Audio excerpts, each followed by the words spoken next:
Fire Radio. Cool. Thomas or Tom? Tom. Okay.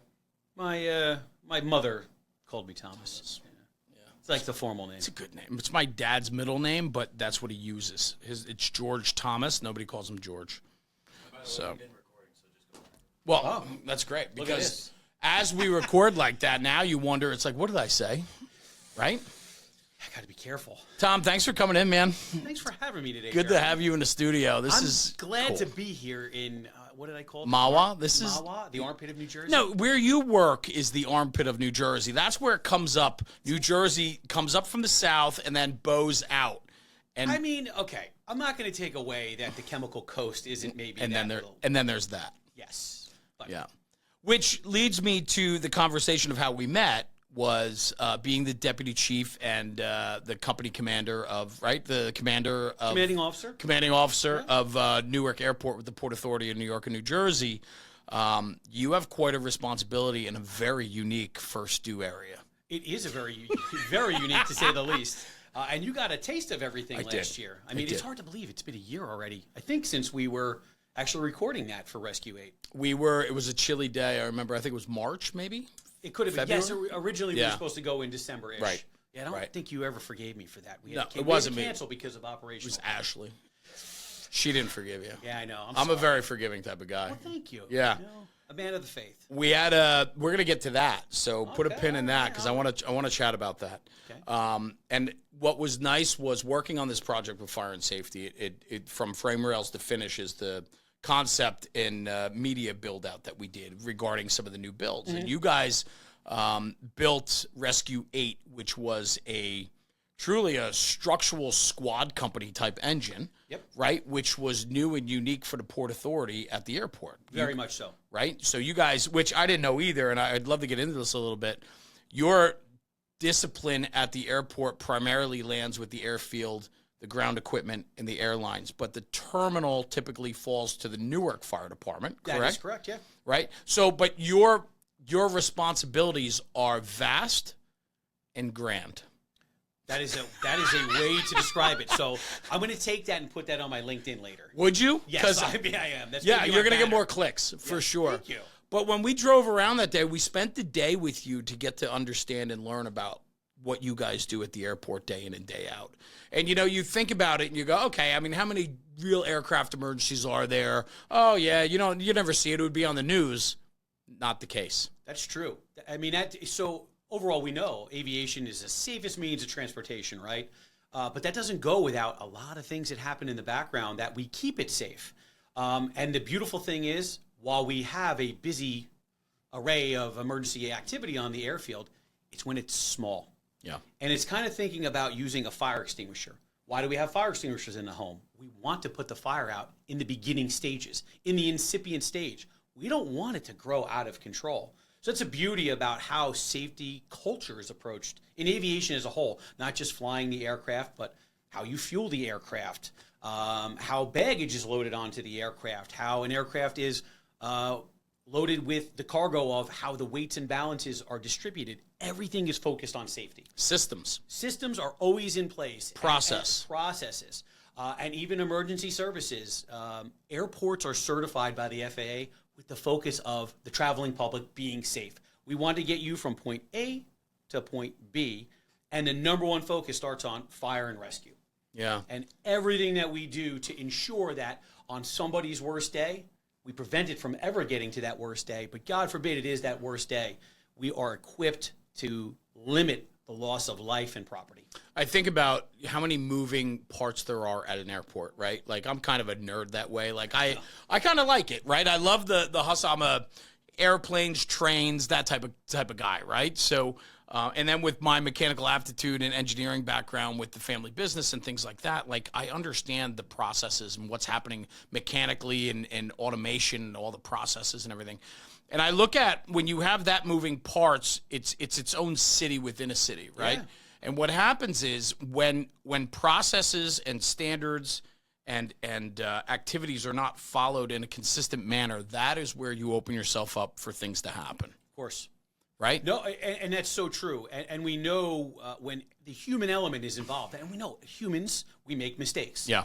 We're a part of processes, and we identify those things. And I think as a whole in the fire service, we embrace learning from what bad things have happened in the past, and we try and do better from it. And aviation is very similar to the fire service, which I think is why I enjoy my job role so much. You know, it's the fire service, and who doesn't love being in the fire service? Saying I am a firefighter. Yeah. It's the best thing in the world. Yeah. And there's nothing better than that. And then put it into the world of aviation. It's cool.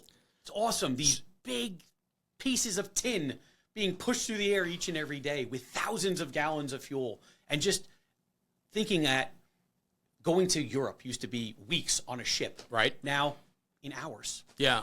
Going to Disney World. I could be on a flight to Disney World, as I will be next Wednesday, in 2 hours versus an 18-hour train trip or car and so on. It's awesome. What do those stressors do to you, right? So I would think, as a fire chief of a city or a municipality, you have the hustle and bustle of the city, and obviously you're responsible for fire and rescue protection. But when you start looking at, you might have a city of 25, 50,000 people, right? But put it in perspective for people listening. Newark Liberty International Airport, how many flights a day, how many people are moving through that airport? We're talking no less than 1,000 flights a day. At points we could be 1,300 flights. And it's the amount of people that are in and out. And ultimately, between Newark and LaGuardia, JFK, busiest airspace in the world, right? It's incredible to think about that. And let me tell you, I believe in servant leadership, and I believe in being omnipresent for the women and men that serve aircraft rescue firefighting under our command. And when I'm home at 8 o'clock at night and I see that alert come in for that flight that's inbound, whatever the problem may be, as small as it may be, I'm watching it. I'm listening to what's going on, and all I want is that aircraft to land, everybody to be safe, and let's move on. And there's something about me still, 25 plus years. When the bell goes off and I'm not there, there's something about me that wants to be there immediately. I think anybody that's truly dialed in Yeah. feels the same way. Yeah. Right? I miss a fire at home, and I'm like, if I'm traveling, you're like, what? I want to know everything about it. Yes, right. Right? Who was there, first line, what was positioning, how did we operate, all those things, right? Yeah. I still feel that way. Yeah, and you should. You should. And I wonder when you don't anymore, is that time to analyze, like, what's next for me? It probably is. I try to think. I don't want to think that way. Right. I got a long way in front of me, I hope. and I want it to be fulfilling, and I want to be engaged like that, because my fear is that I am not serving those who I'm supposed to be serving at that point.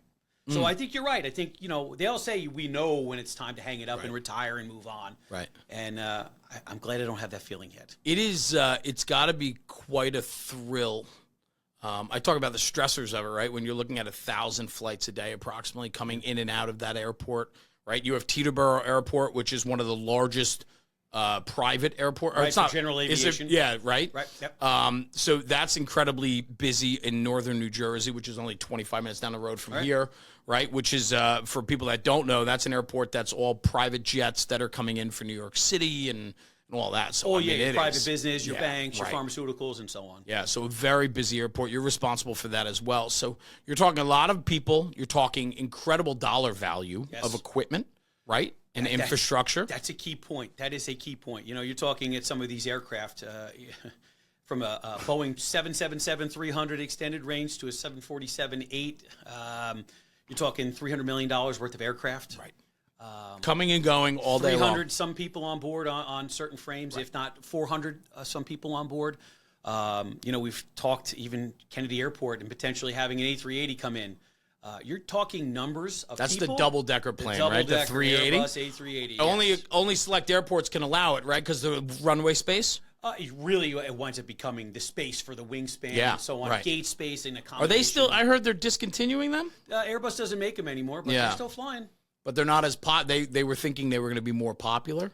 I think that's how it goes with the airline industry. It's funny how it goes, as we say, down gauging it to smaller aircraft, and now all of a sudden we're seeing, massive up gauging. I won't mention the name of the airline, but, we are the largest wide-body operator for a particular airline out of Newark Airport, flying more wide-body aircraft, which for me winds up being, in my thought, always thinking strategy and tactics and looking ahead there. That means more fuel. more people in an incident. Yeah. And you're always thinking about that life. And you think about, we fly out of there, right? We're flying out of there going to Disney. As I said, I'm going on a Disney vacation next week. And if that's me on board and my children, I want and I look towards leading a crew that is going to be able to rescue my family, rescue the most vulnerable, and so on. That's their worst day. That's what stood out to me, Tom, when we were driving around the runway, which I want to talk about because that was one of the coolest experiences I've had in 8 years with National Fire Radio. I'm glad you say that because now, I always say, am I missing out on something? No, that is. Do you know how many? Do you know how many people? Exactly. Do you know how many people would love to get out and get the tour that we had of the airport that day, driving? Not only that, but you have full access to the airport. Right. Which is when you think about security and lockdowns and all that stuff, right? Restricted space. And you're like, no, we can go where we want. We were sitting at the end of the runway as the planes were coming in. I mean, it's a wild experience. It's a privilege, yes. And of sure course, it is. goes with all the, in the aspects of aviation, security is of the utmost concern right next to life safety. And when we were driving around, you said to me, and that's what really stuck with me, you were like, you have to think about it. People come and go through this airport all day long, whether they're going to work trips, vacation, funerals, whatever it is. They're focused on where they're going, their destination. Right. We have a responsibility to ensure their safe travel. We do. And you were so adamant about that type of mission statement of like who you are and what you're there to do. Traveling public should have peace of mind. That's it. Know that when something happens, we will be there. Rescue is coming. Fast, too. Fast. I was so surprised how... Yeah, you got to see the unique difference between a municipal pumper or a regular structural pumper, as we can refer to it as, versus an aircraft rescue firefighting vehicle, and the various types that we have and why we have them to move fast, to deliver lots of product rapidly for a blitz attack on Jet A spills and so on, to make sure egress paths are out there, how we work with the flight crews, how important it is to listen to what the flight crews are saying. They're not just there to serve you that soda. They're there to save your lives, too. There was something that really stood out to me when we toured the property with you, and then I took a ride in one of the ARFF trucks, and we went up and down the runways and such. Great experience, incredible experience. Constant communication and noise happening within the cabs of these vehicles. It's you get lost. First of all, it's the fog of war in a normal operation. Right, that's what I'm saying. And there's no emergency, right. And you're hearing multiple radios and communication. Yeah, then put fire and people jumping and people injured and all the other things that happen at a fire scene. It gets crazy really quick. I mean, with the FAA radio, pilots talking to the tower talking to ground talking to...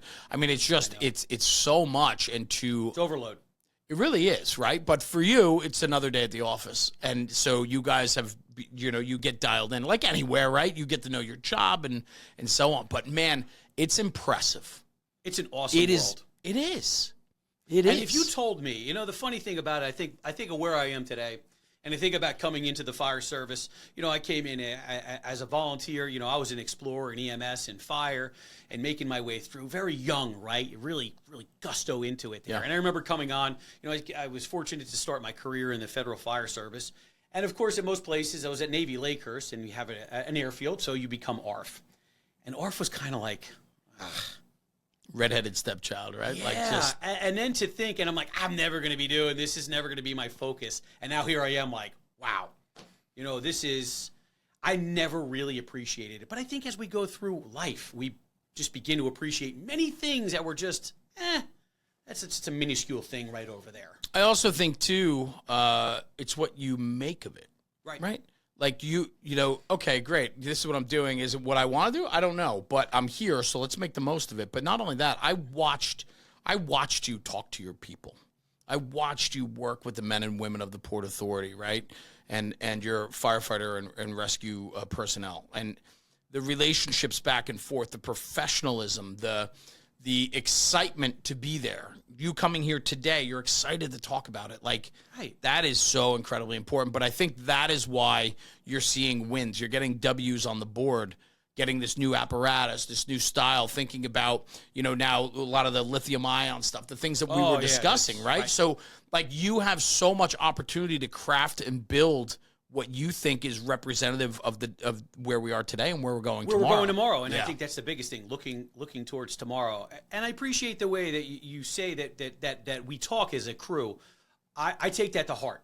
I genuinely believe in servant leadership, not only from my upbringing and faith, but my experiences in the fire service. You know, I think we can all say we've all experienced really bad leaders, really bad firefighters, and we know exactly what I am not going to be. Right. And sometimes we fall into those patterns, but it's awesome to be able to be surrounded by people who can tell you, Tom, get your head out of your rear end. You know, and it's important. You're 100% right. Be it our coworkers, to be it my wife, whoever it may be. You know, and For sure. I think of one person who I liked through the years, and I'm going to give him a shout out, Michael Mara.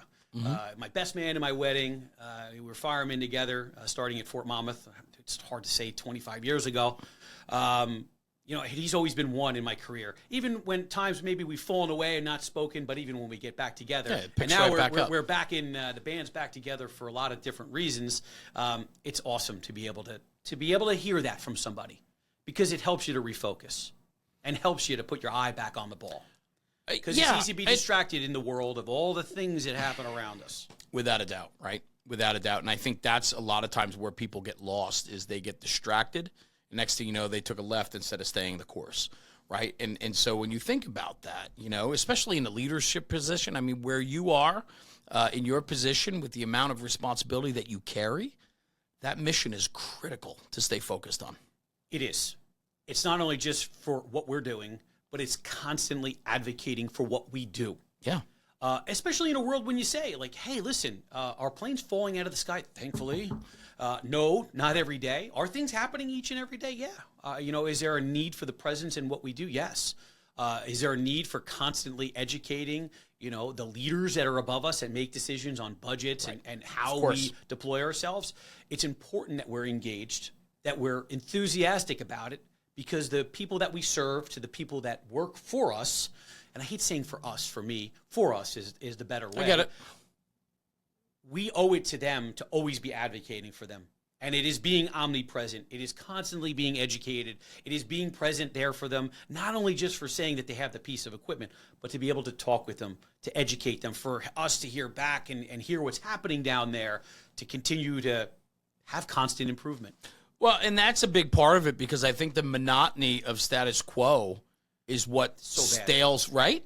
There's not growth, right? And I look at, like, you guys are excited about this new apparatus and what it can do and the capabilities that it brings to the table. And that's how we met, right? Was through this new piece of equipment and you were very proud to say that we anticipate and hope that this trend carries over to the other Port Authority you know, locations, right? Yeah, absolutely. So what you're doing is recognizing the importance of your people and your division department, and then you say, we're going to give them every tool they need, because as we go, we could sit here with our heads buried in the sand and run the same equipment and not address what's happening now. The changes that are happening in the world of aviation, of what is happening, you know, for what we're going to need to support an incident to save life and property.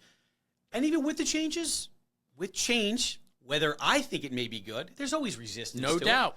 And it's being part of the process to not jam it down their throat, but to show how this is needed, how this change is part of our process of enhancing our capabilities, of enhancing our roles in life safety, and ultimately looking towards the future there. Yeah. Not just looking at what was in the past and, well, we did it this way, so we're going to keep doing it this way. That's where our failure points come in.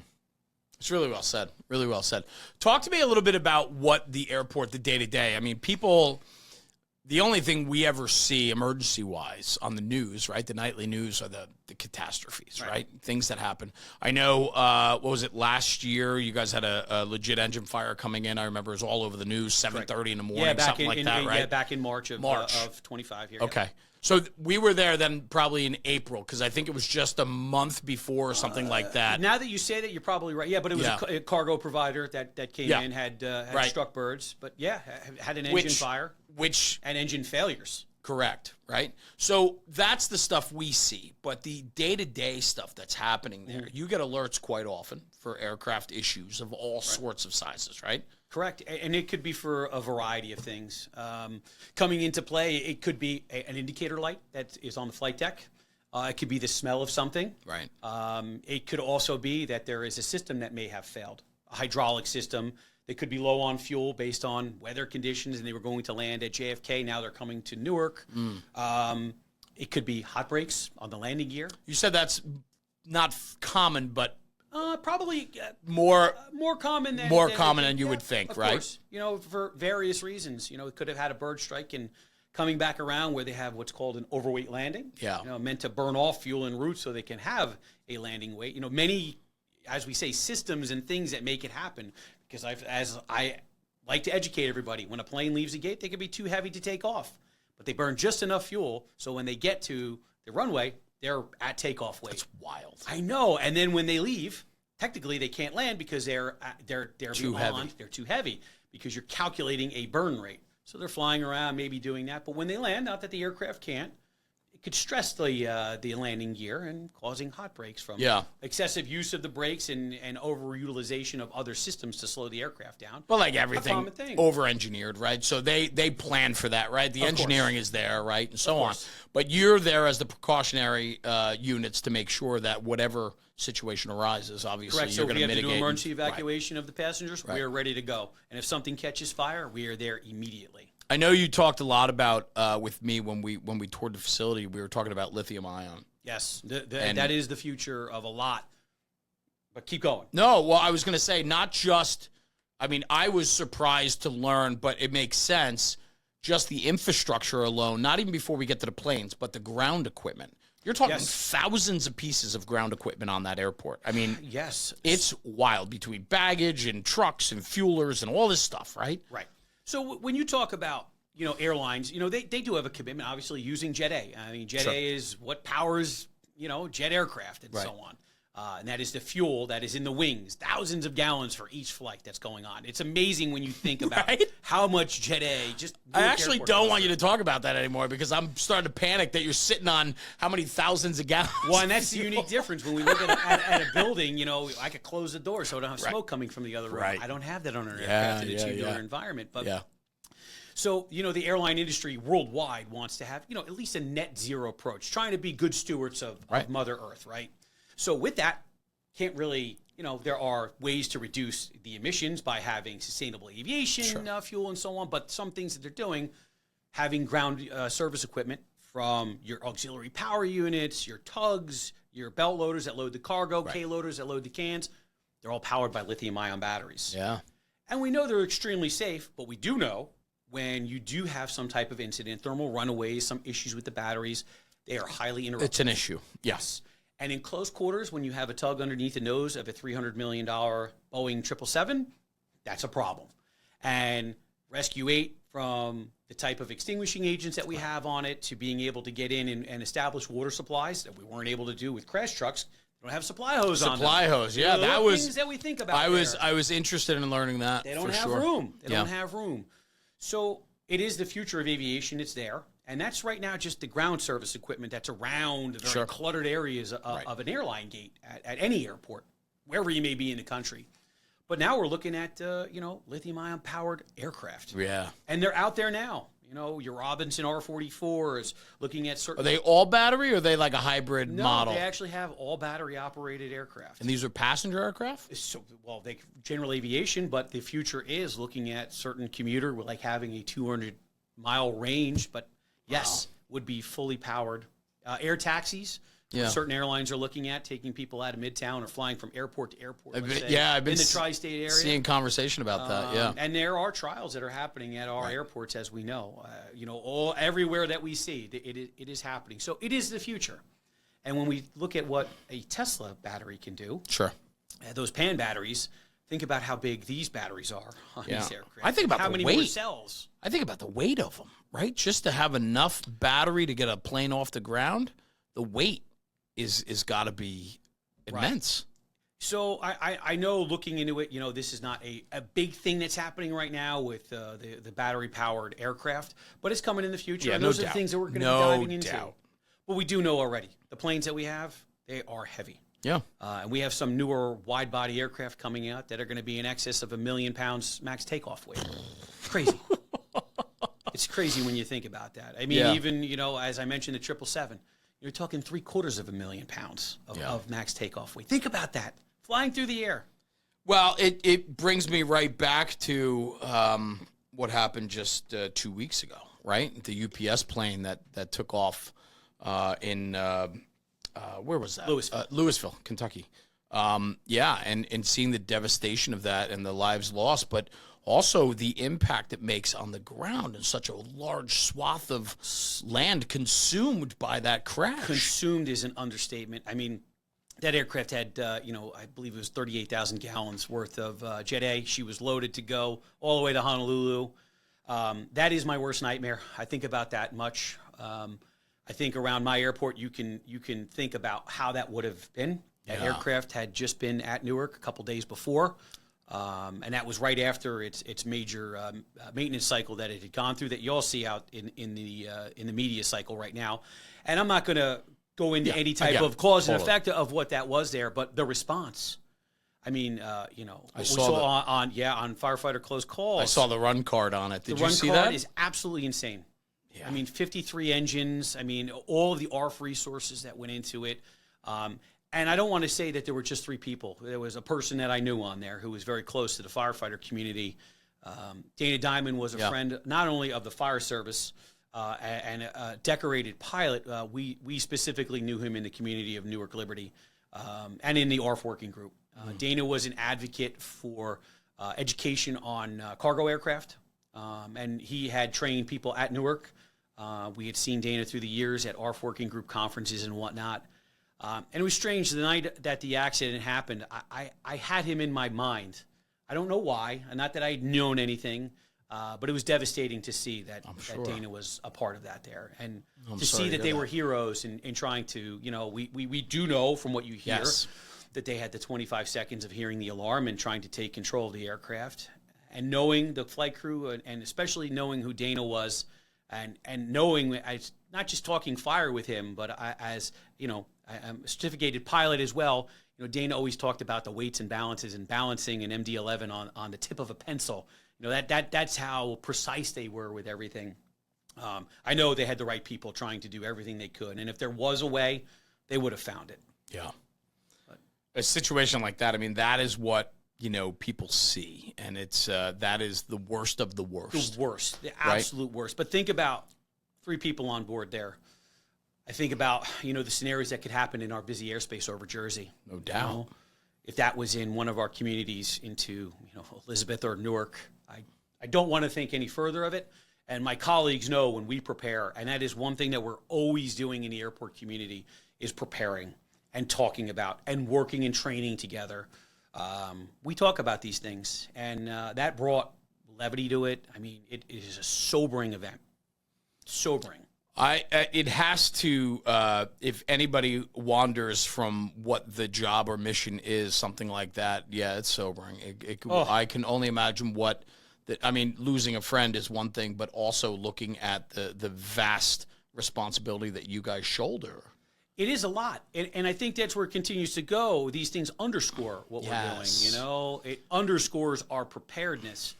And in a world where, emergency services is viewed as overhead, we're that necessary evil, we're that required insurance policy.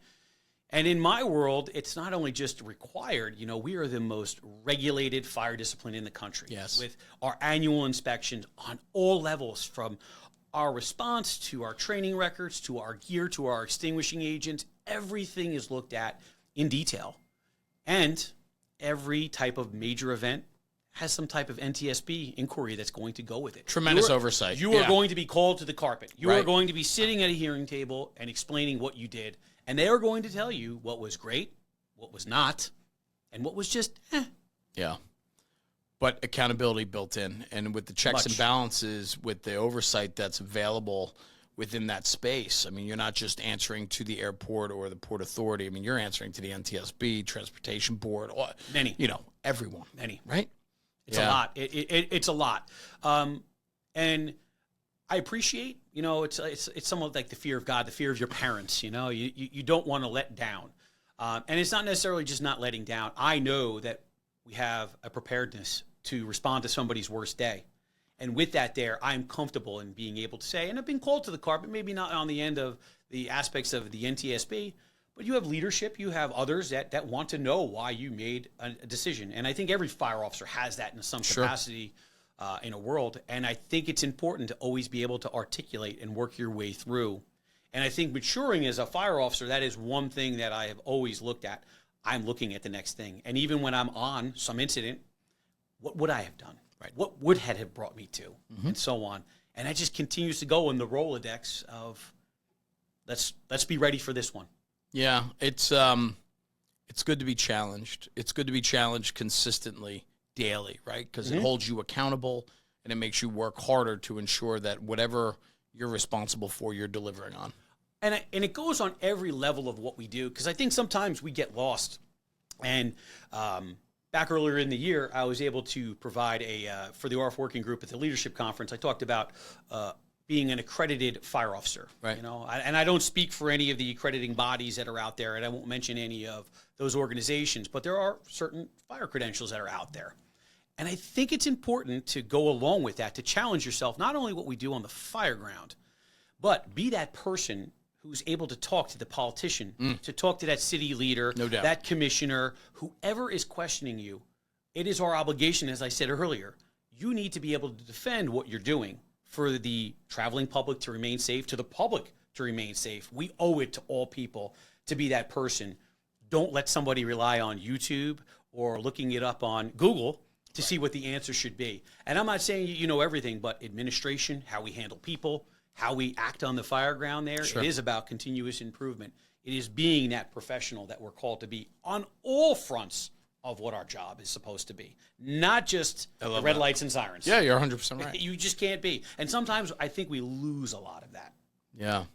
I'm thinking about, I'm kind of like slotting things in my brain right now, thinking about what you're talking about. No, because it's a very good way to put it, right? And what I go back to is education, right? I find that, people that are all in, people that want to excel and push themselves to be the best they can be, are very well educated. And we need educated people to be out there, because what I find today is we're lacking in the education department, as in, if we want buy-in, let's educate our people. Yes. Let's educate our firefighters. Let's educate administrations. Let's be honest with the information at hand. That's what real transparency is. That's not just saying it as a coin word. Correct, right? And I think that is how we move the needle. And too often, I think people, maybe egos, get in the way of the pushback that we get as we pursue different channels. Because you're challenging them. Yes. And they're going to push back. And when they push back, it's change. There's so many things that are involved in you need to be able to come with your information at hand and invite them along for the journey, to educate them, to get a real good perspective of what you guys do day in and day out. I think about how important that is in a world where everything is available to you right now. Yes. You can just bring out your iPhone right now and look up what the answer. Yep. It's right here. Because somebody else, if you don't know how to get to it, they're going to find it for you. And then you lose credibility. No doubt. And I'm actually, it's funny you say that, because I'm scrolling back right now because something just popped into my head back in August, right? I want to know something. I go into my phone, and in August, you sent me the news story of Flight 93 from Newark Airport, right? So September 11th. And can we talk about that for a minute? I mean, you guys, Flight 93 left Newark Airport. Yes, it did. And crashed, I don't know how many minutes later, but crashed in the field in Pennsylvania. Yep. And, it left your airport, and you took tremendous ownership of that when we were together, and you were talking about it. And after the plane pushed off from that gate and so on, and after the 11th, and realizing everything involved, you guys preserved a bunch of things at that gate in memory of Flight 93, right? Yes, we certainly did. So sometimes, you think in the world of September 11th, nothing is minimized, but sometimes Flight 93 is forgotten. Yeah. It's forgotten, and it left in the shadows of the World Trade Center. Right. I mean, I don't want to say how fitting, but how haunting that really winds up being. I mean, if you've never flown into Newark Liberty, it is literally a few miles from the Hudson River. So as you fly in, typically if you're coming in from the north or from the west and then circling in. You can't be on the airfield without seeing the World Trade Center. Right. And the It's Twin Towers are right within right sight. there. It's a beautiful approach, and it's a beautiful takeoff from Newark. Yeah. We have the best view of New York City, of the skyline. No doubt. Inbound, outbound. Yes. There's no question. But, 93 left there. And obviously we have a new beautiful terminal. Right. And they were knocking down the old terminal. So a couple things that we did. The airline, the ground crew had put up a flag afterwards. They put up a flagpole. And a flag had been flying on Gate 17 for years. Gate 17. Okay. And one of the battalion chiefs, Dave Russell, and I had said, and there was another colleague from operations. His name is Rosario. I won't say his last name. But we were committed to preserving some of this as well. And Rosario was one of them, to making sure the stuff inside of the terminal was preserved. And we made sure that we took down the flagpole. We were part of the ceremony of the last day of the gate operation. We took everything down. That was all preserved. And then the agency made sure this stuff was donated to the Flight 93 Museum. And our last piece winds up being that we have not gotten to do it yet, but we have the GPS location on where the nose gear was for that flight. And we're going to put a stone just simply with a 93. It's an open parking area now. And it's very humble, but everybody will know what it is once it's placed. As construction goes. Where were you on September 11th? So I was working Navy Lakehurst on that fateful day. Yeah, and I often wonder, in the position you're in today. I mean, everything changed that day, and I can talk, from a structural firefighter point of view, as a civilian and citizen of this great country, right? I can talk from that perspective. But people in the airline industry has a whole different sense of what occurred that day, right? This using airplanes as weapons was never something for me to even be considered. No, you're absolutely right. A little fun fact of my time frame. I had some patriotic calling after September 11th, with everything that had gone on in the world and things that were happening in the Federal Fire Service. I was a Federal Air Marshal for 2 years. Were you really? I really was. Oh, I didn't know you may that. not have known that I didn't about know me. That. I was a Federal Air Marshal out of the New York field office. And it's amazing to think about understanding, the weaponization of a civilian airliner was better than a missile. Yeah. Think about that. And the actual thoughts that came into everything that went, of how many people were going to be on the flight, knowing that it was going to be fully loaded, going across the country to either LAX or San Francisco. It's scary about the human mind of how horrific and violent it can be. Yeah. But then also thinking about Flight 93 and the heroics. And, it's like Jeremy and Tom meeting one day on a flight and let's roll. Let's roll. It's crazy. Yeah.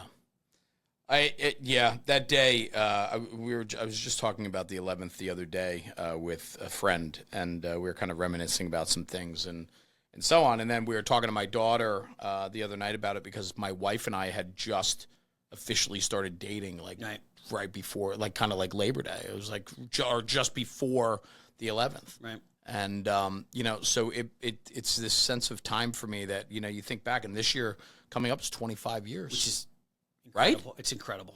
Yeah. Yeah. It was a quarter century. Yeah. Wild. Incredibly wild. And like you said, right, we have a front row seat where we live, right? I mean, even right here, I'm 25 minutes from the city, and I can see the skyline every single day from my hometown, right? And you work right in the shadow of every high-rise of New York City. Right. And it's a beautiful thing to see each and every day, watching the sunrise. Oh, my goodness. There are certain places that I enjoy being in as early as I am in the morning, and having the ability to be out there and just watch a beautiful morning unfold. That has to, for you, I hope that you take a moment some mornings to cherish that view and the sun and the calm before the craziness, right? Because your world is controlled chaos. It's craziness. It has to be. And I'm sure you wouldn't say it is, but I know it to be, right? And just everything you're dealing with there and the pressures that come with that. I hope that you have time to take pause and to cherish those moments, because those moments, I think, can help reset you and focus you. You do. You listen. I need reminders. You know, I We all have do. that. You know, I actually have reminders on my desk on my calendar, and I'm still old school a little bit in the sense of Me too. I have my Outlook, but I still print out my my calendars and whatnot for a reason because I'm like a teacher with my. I use paper lesson calendar. plan. That's how I keep my schedule. I have to. Well, it has to go both ways for me in that sense. I have to have the Outlook, but I also have to print it out for myself. So at least I feel better. Although saying it, I mean, we're not that old. We're still young guns. We are that interesting generation, you know, in their 40s, mid to late 40s, that grew up with and without the internet. I know. Right? So, you know, my first email address was freshman year of college in 1995. Right? Mine was a Hotmail account. Yeah, mine was AOL for just cruising the chat rooms. Age, sex, location, right? ASL, man. Yeah, I mean, that was dial-up. I remember dial-up, right? But I think that's why we do this still. We love technology and innovation. It's hybrid. But we protect the way it was. But I still have my notes on there that say, you know, walk, you know, pray. And I think, you know, in this world, faith is a massive part of my life and also kind of keeping sanity. Yes. And focus. Incredibly important. And understanding that when things get away, you know, I bring Christ back in the center. I shared a moment with you when we were driving around, and this is, I'm glad you brought this. I'm glad we got here, right? I had said to you that I'm kind of like renewing my faith. You know, grew up Catholic. I was an altar boy. You know, went to CCD, was confirmed. I did all that, right? The sit, kneel, stand. You know, go through the paces, and then kind of fell away from it. You know, and then meeting my wife, and now we've been married for 20 years, together for almost 25. Right. She went to a Christian, Reformed Christian church. Our two oldest, my stepkids, went to a Christian school, and so on. My two with Terry go to a public school, but we kind of got away from the formality of religion. My wife still reads devotionals every day, and you know, things like that. But for me, I certainly had lost the importance of religion in my life. Okay. And I remember we were driving on the airport property, and you and I were chatting, and somehow religion came up. I think you were saying you were speaking at church, and there was a moment. I said, "What do you mean?" And you said, "Oh, I'm a deacon." Yeah, I'm a deacon. Yeah, I'm right? ordained in the Catholic Church as a deacon. Yeah. So, so an incredible commitment, right? It is, yes. And so I was fascinated by that, and I said, my father's been a lecturer for 40 years at church, and still 83 years old, still gets up and speak he does the God early mass, him, right? Yeah. And so on. And so his faith is super important. My faith's important, but the practicing of it got away from me. And so when we were together, I said to you, you inspire me to renew my faith. And what I've come to realize is over the last few years with the craziness of this world, more and more people I talk to have started refocusing back on their faith. And I think it's so important. It is, right? It's important because we have truths that are not self-defined. Right. We have a firm way forward. And the beauty of looking in Catholicism is joy and peace. It is free will for you to engage in that, and the fruits of it are absolutely amazing. And you could see, listen, I'm a deacon in St. James in Red Bank. You can hear some of my homilies if you want to take a look. I love it. And I just came back from pilgrimage. Really? Myself and Monsignor Joe Rosie, and it's amazing. Joe Rosie, he's a family friend, a good friend of mine. He was actually the officiant of my wedding to Diana. Very cool. And my in-laws, right. just amazing. We led a pilgrimage of 44 pilgrims. We were in Fatima, Lourdes. We were in Barcelona, Madrid, some Marian sites, and also places along Camino where St. James had his journey through Spain to, evangelize and convert people to the gospel and hearing the good news. Things change you, the devotionals to Our Lady and the Virgin Mother and the things that happen and what brings you together and how it truly refocuses you in our foundations of our family and servant leadership. They're all right there of the things that we do in the world of the fire service, emergency services, right. Public service. Yeah, and I think a lot of it is, for me, what I've come to understand is faith can be what you want it to be. It can be and you can be selfish in a way to get what you need from it too, but you also have to give yourself to it, right? Of course. And it is work. No Being doubt, a disciple, following the way is work. Yeah. But I think what's really interesting, and a good friend of mine has really shared with me a lot of insights that he's had in how his faith has helped him, not just as a human being, but a business owner, a fireman, a husband, a father. Like, it's powerful stuff, right? And it's inspiring. And I think in a world where we live today with our heads down all the time, focused on ourselves, if we just picked our heads up and looked around a little bit, right, life could be a little bit better, huh? It is, and that's why it's so important to be in church. We hold each other accountable in that. We're our brothers and sisters keepers. You know, and it is praying together. It is being together. It is seeing that we're not all perfect. And I often think, you know, I love my sister-in-law, Lori, always tells me, you know, I always like to use the term, you know, the church is a hospital for sinners. It's not a museum for saints. And for me, she actually said, well, it must be a trauma center for you, which may be true because we all fall. She knows you. We all fall down, right? We all do wrong. And it is about getting back up, saying that I'm going to do better, looking, you know, thy will be done and moving forward. Not dwelling on it, accepting God's mercy and sin no more, do good, follow the way. What does that do for you? I just get a little personal, but what does that do for you daily? Like in your day? Like I want people to understand, because, you know, a lot of people would hear this in our podcast and they just went from aircraft firefighting and talking about busy airport stuff to talking about faith, but it's a compass. It's the moral compass of right? what you do. And I think I've said servant leadership a lot. Yeah. And that is what our faith is about. The Christian faith, the Catholic faith, is servant leadership. Have you always been this way?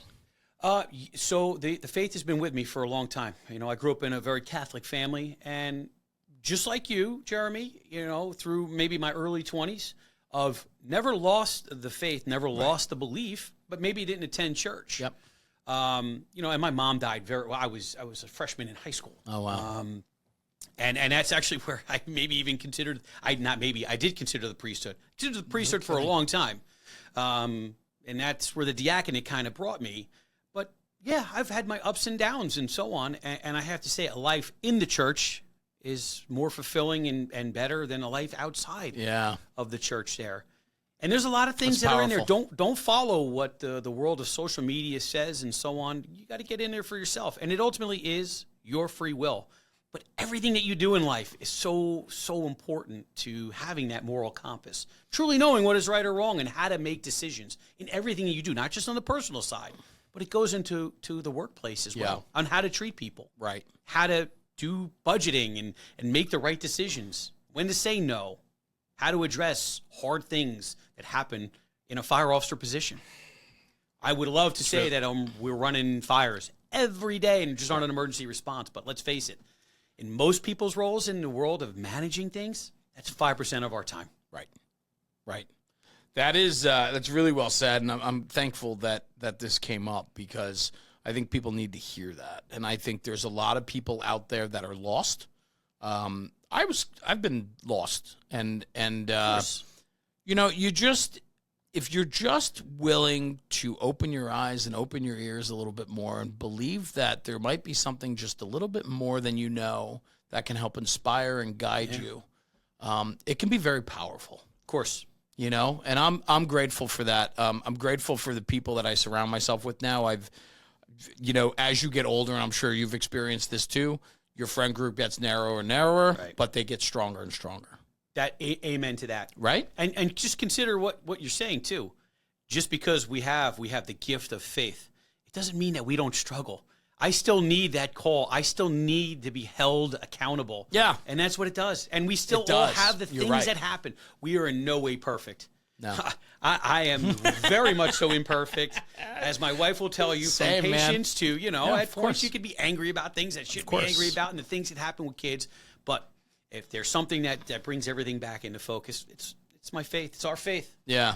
Yeah, that's really cool. So that's why I said to you to taking those moments in the morning with that beautiful skyline, and the sun rising, and just giving thanks and going about your day in a renewed and refreshed sense. Right. Because the world can get in the way, and responsibilities as the the deputy chief and commanding officer of the Port Authority there in Newark. I mean, the amount of responsibility which goes to meetings and emergency response and everything in between. Waking up in the middle of the night for some phone call, roll call, somebody's hurt, somebody's going home, a truck is down. It never ends, especially in our construct.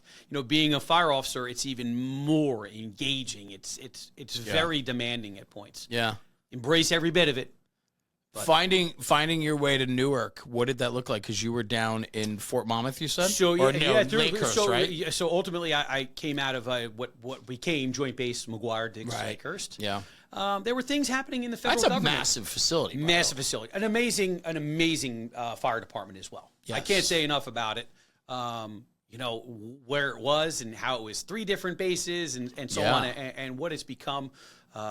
Chief Chris Walters should be proud of what he made down there. Awesome. And really what it has become. They are one of the premier federal fire departments, in the Department of Defense, Department of War, right. whatever it is this today. Week. Yeah, right. They are fantastic. But as we've been familiar with how the federal government works and shutting down and so on, going back almost 13 years ago, there was a thing called sequestration, and we were actually furloughed.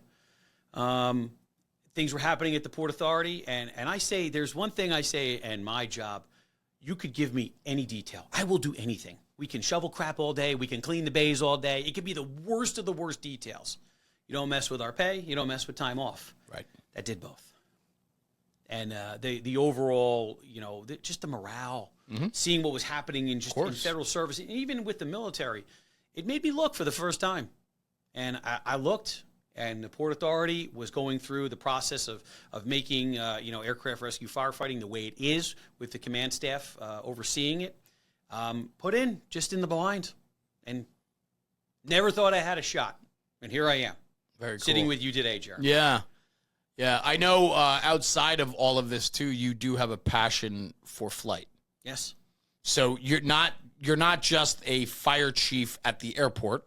You are also a pilot. Right? I was that geek in Civil Air Patrol, wearing a uniform in high school, and so talk to me about that, because this has got to be combining both your worlds. It's everything, right? It is everything, and I even have just to throw in the air marshals. I have an associate's degree in criminal justice from Brookdale too, on top of everything else that I've done. So I just throw a little bit of that in there. Maybe you need to look at faith and say, when you have faith, doors open. Yeah. Well, it kind of gives you direction. It does. It gives you that way forward. Because you know how many people don't get any of the jobs that they would ever love to have, and you've had several. Yes. My career has been absolutely amazing. The people I've met, the things that I've done. And you're still young, bro. I got a long way through. Yeah. I am looking forward to the days to be able to retire and just be a school teacher. That's what I have in the school future. Teacher? That's what I'd like to do. What kind? What would you teach? Obviously religion would be the easy one. Sure. Sure. You a history guy? Yes. Yeah. Yes. And your history here. Oh my goodness. I could dive in and be lost. It is, and it's we're just scratching the surface with what we have here. I really hope that the goal is, with National Fire Radio, the brick and mortar of it, I hope one day it will be a destination for people to come and appreciate the fire service for what it should be appreciated for. I'm looking forward to see what this place looks like in a year. Yeah, well, I'm hoping in a year when we're upstairs in a much bigger office. Oh my goodness, we're gonna need space, and if things go the way, I mean, I am a staunch believer in remembering where you came from. Right. Understanding your roots and how important foundational values are. And any chance I get to preserve or find something of history or to preserve the stories, I want to be a part of it. That's awesome. So, and that's so important. Why would you not? I mean, it fuels me, right? Like I love the fire service. Like I guess for me, the opportunity was, I wasn't a career fireman. I had every opportunity to be, and in fact, I deferred offers on 2 different occasions to be a career firefighter. I could have been retired by now. But the family business kept calling me, right? And I talk about it in my program, and I talk about how I took the easy way out, right? The hard way out would have been to fight for the career job when I moved home from college. But instead, I've just fell into the family business, and that was the easy way out, right? Was just relying on the family business to take care of me. But in fact, I grew and then developed and built the business and all that. So I put my worth in. But in the early years, the Tommy boy, you pointed it out before on the wall, right? Yeah. Like that was me growing up. And I took a lot of things for granted. And a lot of people did a lot of things for me, and I never valued it like I would today. And so when I look at this now, you know, I ran the family business for many years. We ended up got my dad an exit. We sold to a competitor, and today I work with them outside of National Fire Radio. I still do that as well. But for me, National Fire Radio is actually a true passion project. And so this isn't any type of work for me. This is something that I do every day. Before I officially did it with nice microphones in a studio, I would do this on the front bumper with an old guy in my firehouse or a young kid. I love this part of it. What you're giving to the future is amazing. I'm trying. And that's where, you know, we're in a world of like a lot of self-sabotage, as we were talking about earlier. And I think it's important to embrace where we have been, where we're going, being able to learn the good stuff, the bad stuff, and just the in-between there. Kind of like you're the new NTSB for history. I think you're allowed to be proud of what you've done. I think there's always going to be naysayers or people that want to tear you down. And whatever this was when it started has morphed into what it is today. And I don't even know where we're going to be tomorrow. But my point is, it's kind of different and new. And so when we started this, there was tremendous pushback. And there were a lot of naysayers. Goes back to what changes. Every aspect of change is always going to be pushed back on. No doubt. But the best part about it was, and why we stayed true and authentic and transparent in our delivery and who we are, was because I wasn't doing it for anyone other than myself. This is a selfish project for me, right? But I get to bring everybody along on the ride. Yeah. Like sitting here today with Tom Wiezcerzak, it's nice to share the story, but you and I would have had this conversation whether there was a camera and microphones here or not. So why not get to share with everybody, with the world? Yeah, of course. Right? But this is my selfish pleasure, and so National Fire Radio is not. It doesn't keep the lights on in my house. It doesn't. Could it? Sure. Will it? Yes.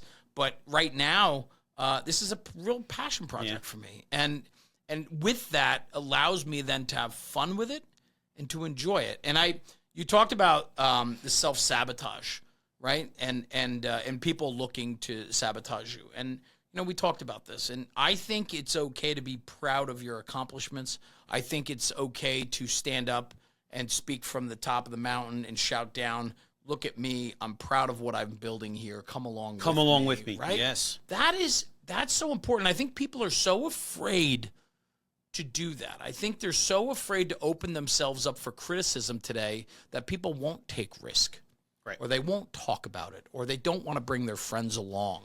You know, and that goes with maturity too, right? Because think about 20 years ago, hell, even 10 years ago. You're thinking about what are they going to think about my decision? I could even say in the aspect of discipline. Discipline has become so much easier because I'm not doing it as a punitively. This is just part of my job now. I'm concerned about your person, but your response is going to be negative, and that's okay. Yeah. I don't have to accept anything. And I think one of the biggest things I've come to is your thought of me is none of my business. I love that. It's not. And it shouldn't change me either. Because, Jeremy, I know we could probably sit here and go through the names. I have a couple that are going out of the Rolodex right now. And it's funny, people are starting to say, what does a Rolodex mean? No different than when I say Tommy Boy and it's Herbie Hancock. They're like, what are you talking about? Rolodex is a funny word, man. I say it all the time. I say it all the time, too. The young kids are like, what's a Rolodex? Right? Yeah. Yeah. It's powerful. It's powerful. When you're able to take on, I look at you and your story today, and between fire chief, pilot, airline enthusiast, a faithful man, a family man, life's pretty good. Life is, you can't, listen, we all have our ups and downs. No doubt. I thank God I am grateful always and everywhere for what I have. Even in the moments where it may seem that your face isn't saying it, but that's okay too. It is okay to have a bad day. We need to tell each other that as well. More often than not. I agree with you. And, especially in emergency services, which is interesting because your firefighters and rescue technicians are also police officers, correct? Yes, they are. They cannot perform law enforcement duties, but we recruit from the police department. Yes. Yeah. So that's interesting. And they have to maintain their sworn status. Yes, we have a very unique setup. Yeah. And I didn't mean to just pivot in the conversation, but that just dawned on me, It's a lot to manage. Right? It's a lot to manage. Because the sides of your truck say police. Right. And I am not a police officer. Right. That's pretty wild. What a fascinating. I mean, I'm jealous, but I get to enjoy what I do. So I guess every day there are down days, of course, but you do enjoy what you do. Yes. Days are nuts. I mean, start the day to day, like through this week, starting an early day. Typically I'm in at, 4:35 in the morning just because of I want to be able to see the night tour. We have fixed nights and days and so on. So if I don't come in early, I'm never going to see them. Right. So it's important to have that FaceTime, management by walking around. Wow, what a concept. Not just keyboard commanders, not just sending an email, not having a phone call, but actually seeing and interacting. You go through the day of whatever may happen. Then I'm going home. My wife works too. Picking up the kids, doing homework then. Yeah. I'm a teacher on the side there too. And tonight I'll be doing a baptism class and also doing the Boy Scouts religious badge. Wow. And maybe even attending a PTA meeting. That's awesome. And being dad. Yeah. And a husband. But you wouldn't know how to do it any other way. No. It's all about being part of their life too, right? Because we're fathers. We're going to have the kids be a part of their life, and their life is continuing to, and that's where we have that sacrifice. That's a beautiful sacrifice.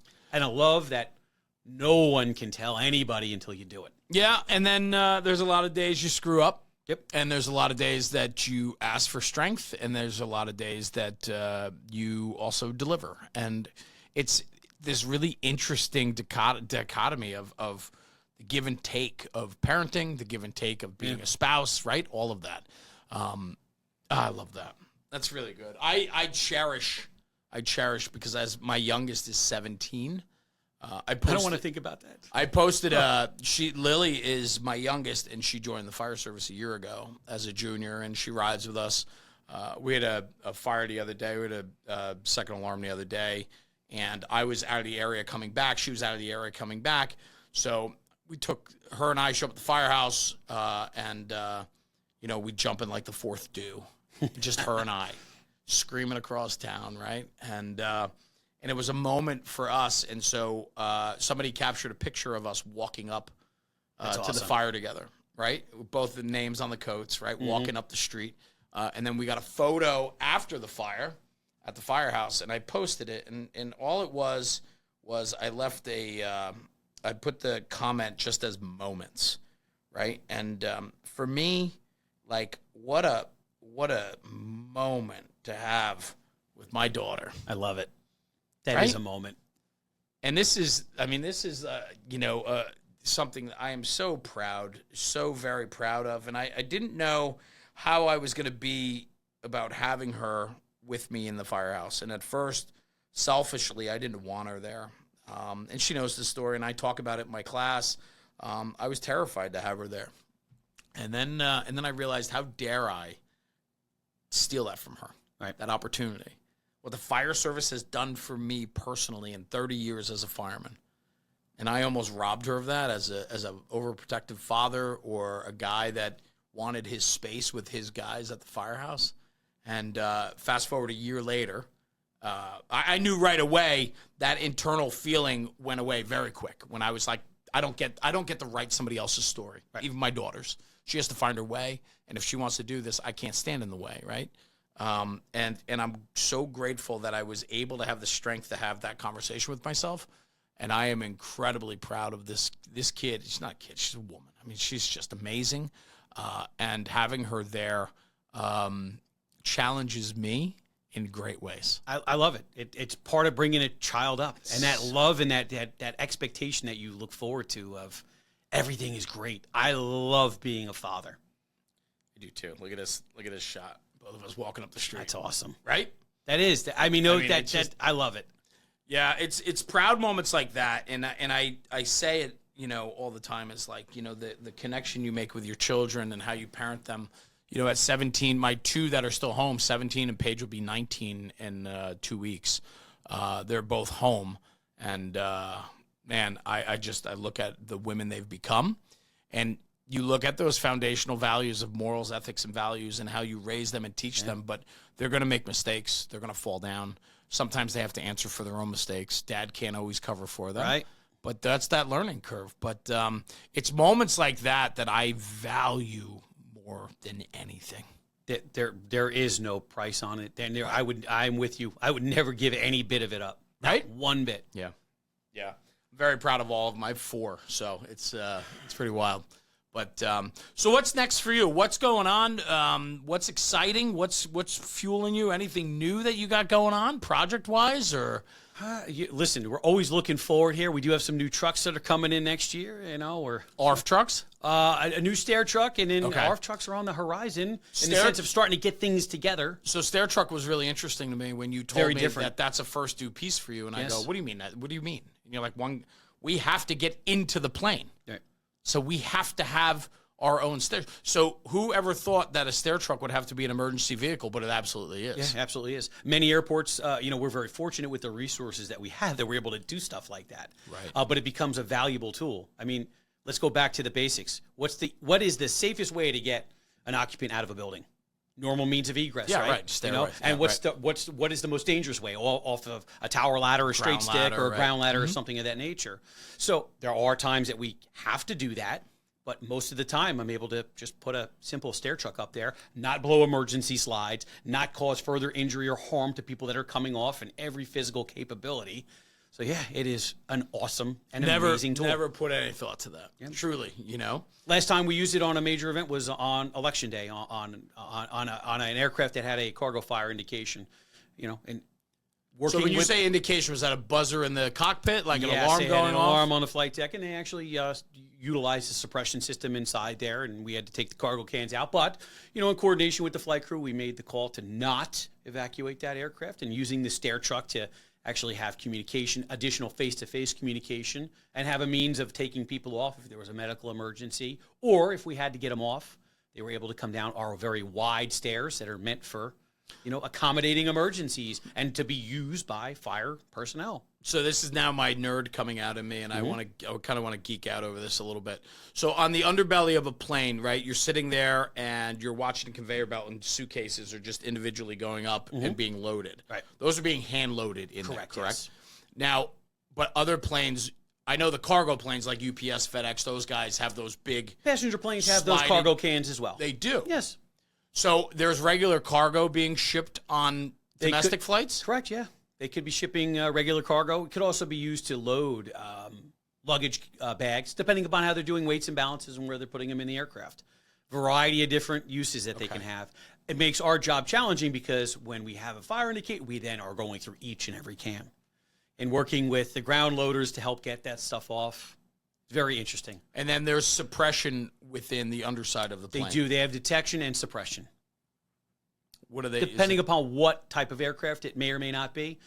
Typically, they have old school Halon 1211. Okay. Now everything transitioning to Halitron. Got it. Okay. And then does pressurization matter?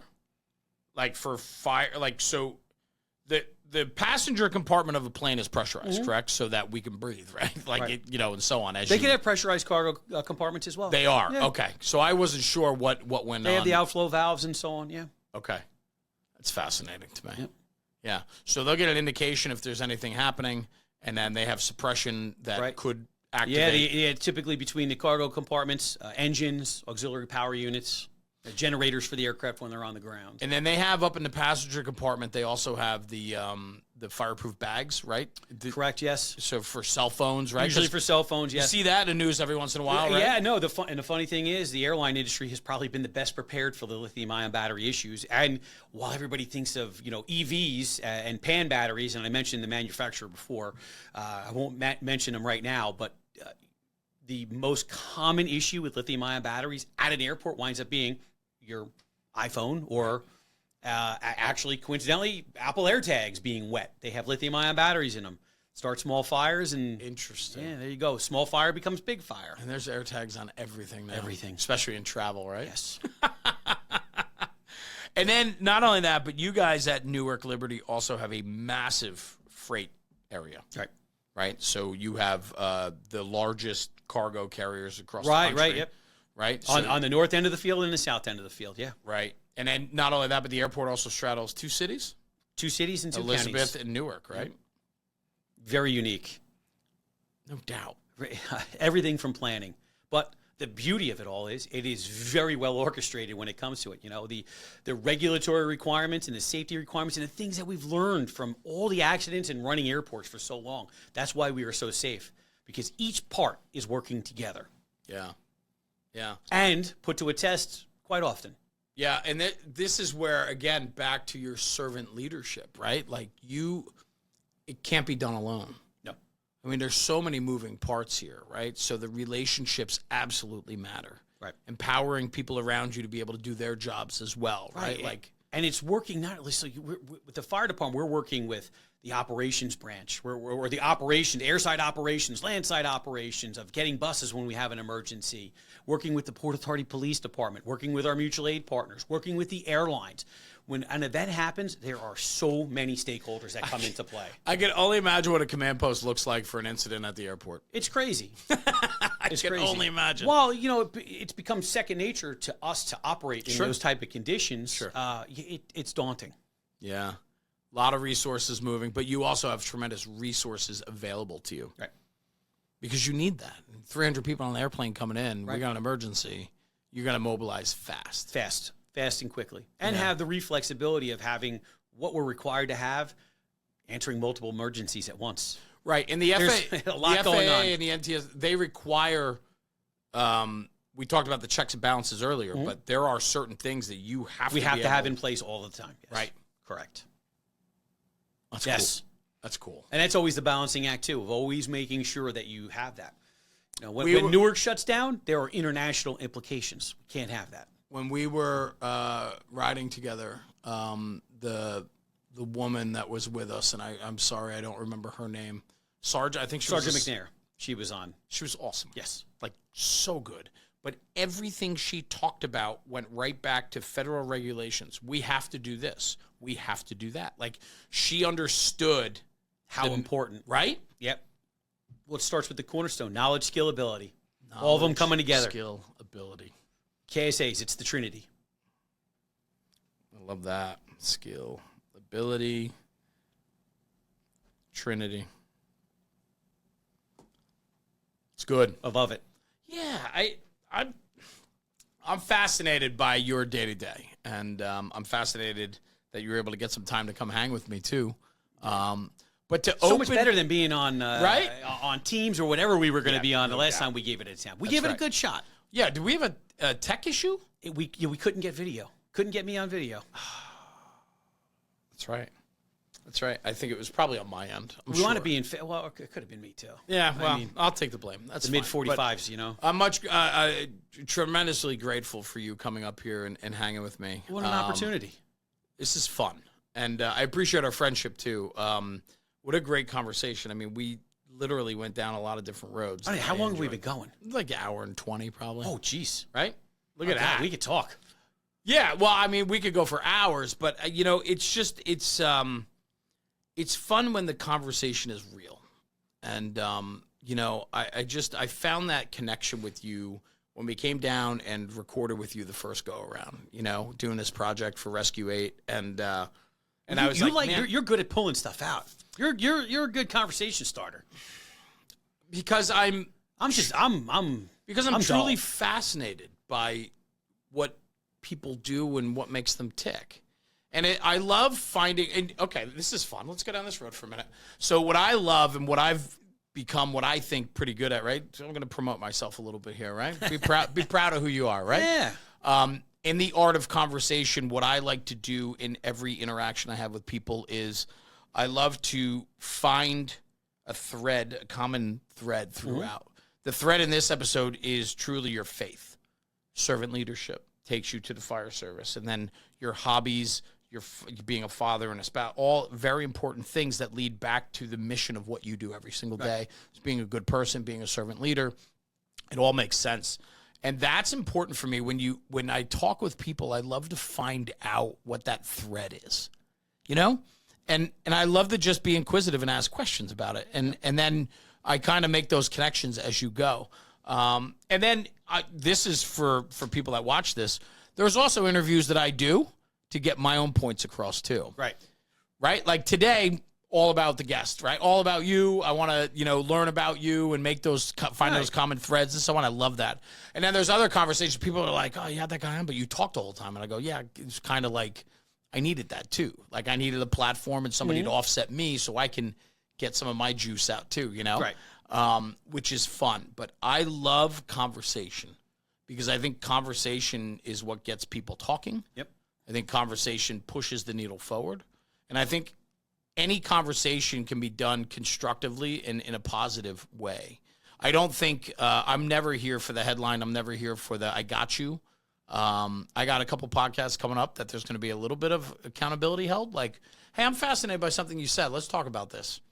I'm going to push the envelope a little bit. That's good. That's helping to understand. Accountability. That's good conversation. That's right. So I enjoy moments like this. I also enjoy the face-to-face. I think that this works so much better than a Zoom or our Riverside studio that we use for the remote, but sometimes it's not possible. Right. But now that we have this This setup, amazing palace. right? Now all I got to do is get enough sponsors in to fly people in, and then we just do everything right here, There you go. So I know an airport like for Rogan, right? Like Rogan. yeah. Let's see if you overtake him. Not even close, but Tom, thank you. I appreciate you, Jeremy. brother, I appreciate very much the opportunity. This for was awesome. coming to the studio and hanging out. And you come back in a year from now. Hopefully, we'll be on a third floor, bigger space, more happenings. In the penthouse. Tom Wiezcerzak, man, thank you, Chief. Thanks, I Jeremy. appreciate you, brother, very much. Guys, thanks for tuning in with National Fire Radio for another episode of the podcast. Tom Wiezcerzak, Deputy Chief and Commanding Officer at Newark Liberty International Airport. I got that down after how many takes? I know. Right? A lot of practice. What a great conversation today. I challenge you to take this conversation back to the firehouse and talk about it, because when we're talking about the job, we're making the job better. I'll see you at the next one. Jeremy, National Fire Radio.